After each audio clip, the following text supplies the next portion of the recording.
కొడుకు మనసును నొప్పించలేక తన తండ్రి 3 లక్షల అప్పు చేసి మరి దసరా పండుగ రోజు బైక్ కొనివ్వడం జరిగింది.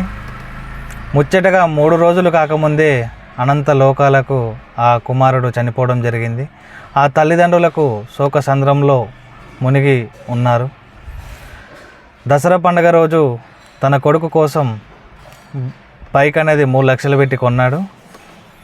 ఆ కొడుకు టిఫిన్ చేద్దామని తన స్నేహితుడితో ఒక హోటల్కి వెళ్ళి టిఫిన్ చేసి తన స్నేహితుడిని ఇంటి దగ్గర డ్రాప్ చేద్దామని మితిమీరిన స్పీడ్తో వెళ్ళడం వల్ల అదుపు తప్పి అక్కడ ఉన్న డివైడర్కు టచ్ కావడం వల్ల అక్కడికక్కడే ఆ బైక్ నడిపే తన కుమారుడు చనిపోయాడు. తన స్నేహితుడు హాస్పిటల్లో ఉన్నాడు. తల్లిదండ్రులు ఎంతో కష్టపడి తన కొడుకు కోసం 3 లక్షల అప్పు చేసి మరి బైక్ కొనడం జరిగింది. ముచ్చటగా 3 రోజులు కాకముందే ఆ కుమారుడు అనంత లోకాలకు వెళ్ళిపోయాడు. ఆ తల్లిదండ్రులకు తీరని దుఃఖంలో మునిగి ఉన్నారు.